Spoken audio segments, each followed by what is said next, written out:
So in today's episode, you'll learn how to encourage virtual volunteering in your organization, as well as how to attract and recognize your virtual volunteers. Let's make a social impact. Hi everyone, I'm Carl. Welcome to the Social Impact Show, where CSR professionals get the latest strategies and tips to help them scale and grow their CSR and goodness programs. Now remember, if this is your first time on this channel and you want to get the latest strategies from the experts, hit the subscription button below, hit the little notification bell so you're up to date. So today I'm joined by Susan Keith Bleekman with Benevity, and we're going to talk, this is part 2 of our series on virtual volunteering, and we're going to be discussing how to actually attract and encourage virtual volunteering in your organization. So Susan, how would, we in our last episode, we talked about what is virtual volunteering and, all the reasons why it's important. How do we go about encouraging or setting up virtual volunteering programs in our businesses? Such a great question. And there are so many tactics actually to kind of unpack here. So let's see where might be the best place to start.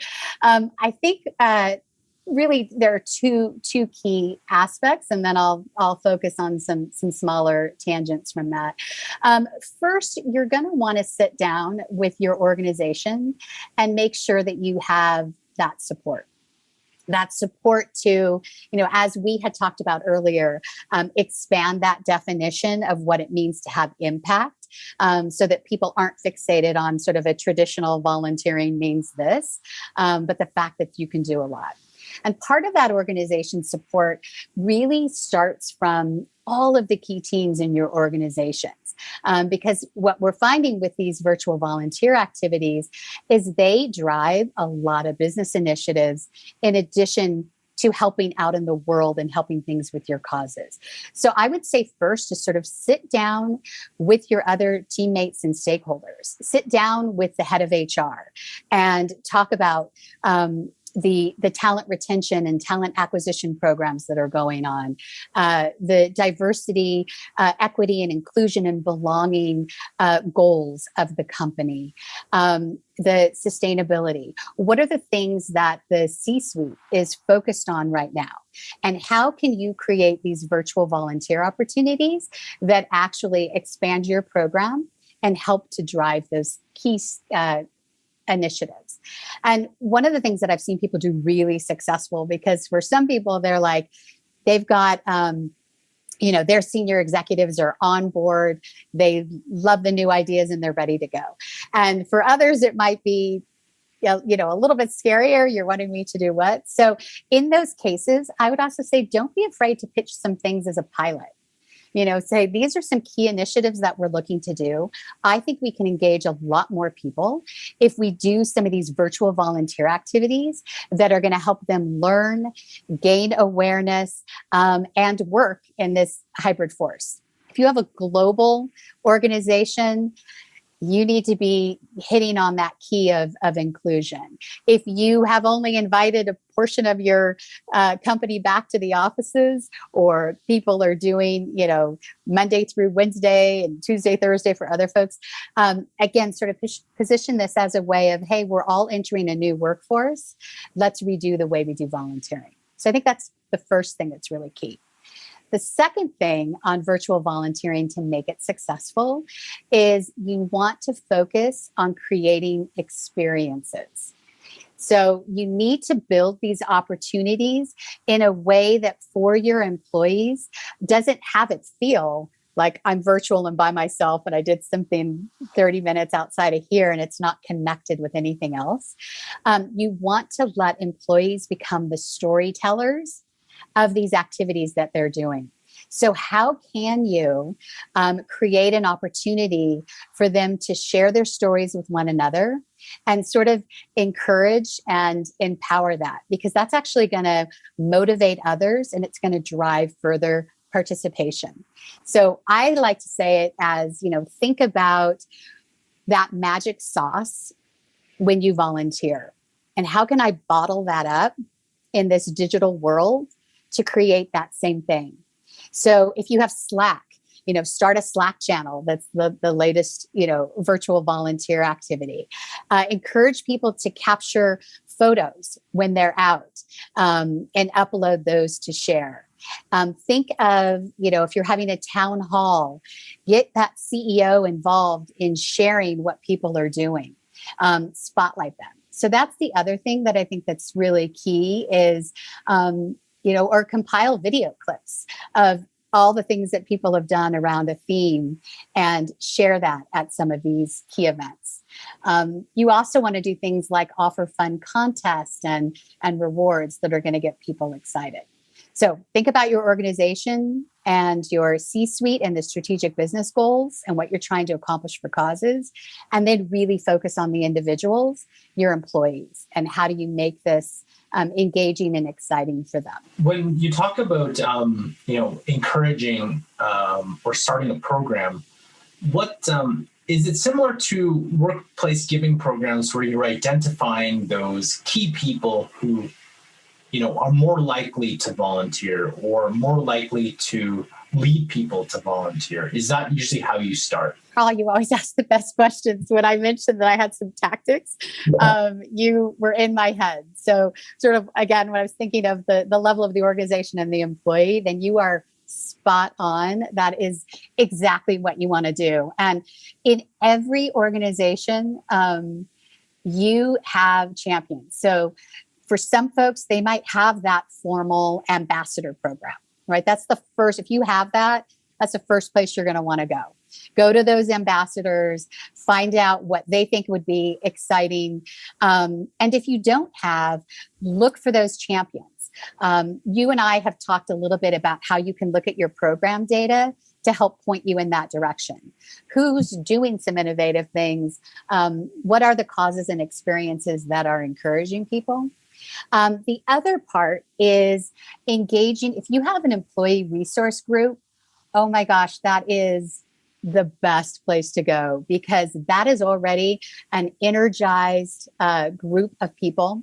They're already doing activities. They've already identified things. And now you're coming to them and you're not only going to get their ideas, but you're unleashing this opportunity for them to expand what they're doing to the rest of the organization.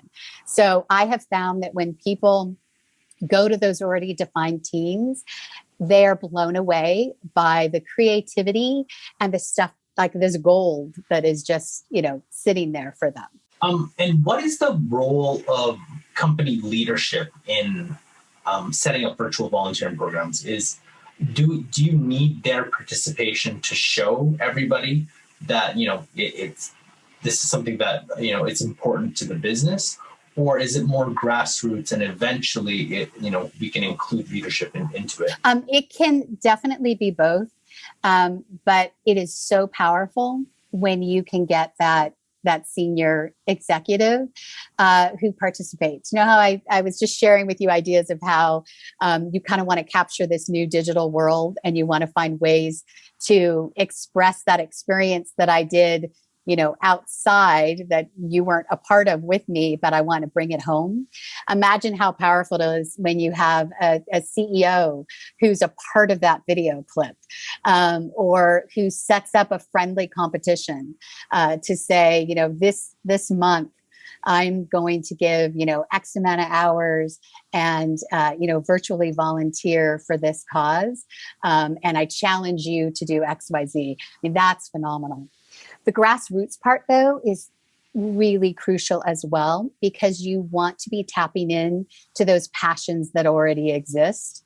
And you want to get those ideas bubbled up so it doesn't feel top down. So it's almost like you have the grassroots of where are the things that we really should do, and then marry that with the C-suite support and their enthusiasm. And when they can see how tied in those are to the strategic imperatives of the company, that's when you've really, hit the secret sauce. So Susan, when we talk about virtual volunteering, how does businesses connect with the causes that may need those virtual volunteers? That is, in addition to going internally, I mentioned kind of the teams and, your built-in champions and ERGs and those who are already really active. Look at your key causes that you're working with, or even just those that are in your neighborhood. Again, going back to that program data, where has your company already been involved with? I recently had a conversation with a cause, and I was actually really surprised when I asked them, what do you need? How do you want companies to engage with you? The first 10 things that they shared were all virtual volunteer opportunities. And I hadn't even asked about virtual volunteering.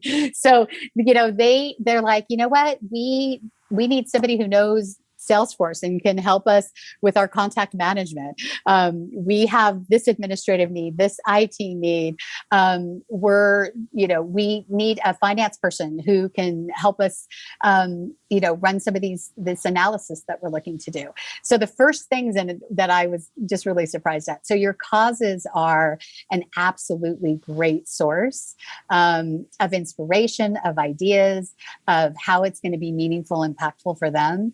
And then you're tied in. So start with the key ones that you work with, and then expand out a little bit, and you're going to find some great ideas. And remember, if you're getting value from this video, we really appreciate you hitting that like button. And the question of the day for you is, how have you encouraged your employees to engage in virtual volunteering activities? What are some of the tips and strategies? Let us know in the comment section below. So, Susan, how would you go about, let's say you do have a program that's well run and then there's a lot of participation. How would you go about recognizing some of those, standout volunteers that have put in a lot of time into some of these causes that, it's nice to give a little bit of recognition? Absolutely. Absolutely. And that's, I think for a program manager, someone who runs the program, giving that recognition is like one of the most rewarding parts of the job, right? So there are several ways. First and foremost, you want to spotlight those people.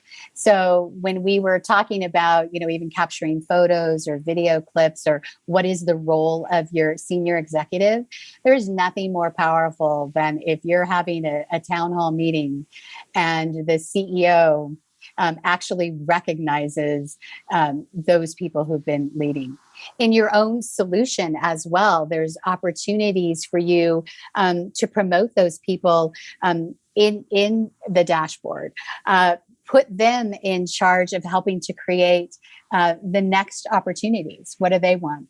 And then, of course, there's always other incentives. We talk about at Benevity a lot about seeding accounts. So, if I've done something really great, giving me $25 or, $25 for me to then give to a cause that I care about. Or something that we do at Benevity a lot that I think is so fun is recognize sort of some key leaders, but anyone who's participated, maybe you put together a drawing. And so for however many times I've participated in a particular key strategic initiative, I get my name in a drawing, and one of those is going to be a larger dollar amount, right? Like $1,000 seeded to my account. And then everybody is looking to see, was I that one? So you can get really creative where you don't have to have a large budget, but you can build in this fun. So I think it's key to be spotlighting those great champions, getting really creative with the type of rewards that you do. And then again, giving them more ways to give back is also super helpful. So Susan, do you have anything else to add in terms of encouraging virtual volunteers or even just setting up virtual volunteering programs in businesses? Oh my gosh, I wouldn't even know where, that's such a great question. I'm sure that I do have more, but I'm not sure how much more time we have. I would just say that I gain inspiration on the type of programs in looking what our clients have done. Atlassian is a global technology company, and they do these good happy hours. And so that was kind of the way that they launched in to virtual volunteering. And it was a way where they could bring together the employees and the causes that they cared about, and had the causes directly tell the employees, here's what we need, here's how you could really help us. And they found that they learned so much from that, and it drove participation and engagement, and it kind of just had wings of its own. Sienna, another client, they just really embraced virtual volunteering, and they had some fantastic senior executives who allowed them to pivot really quickly, and sort of enabled this idea of a something else category, right? It wasn't that traditional volunteer. And that was these small acts of kindness. And they grew 367% of their volunteer rewards were recognized after they made this expansion. And if you want to learn more about virtual volunteering, you got to check out this playlist here, as well as this playlist on other strategies and tips to grow and scale your workplace giving programs. Thanks for watching, and we'll see you in our next episode.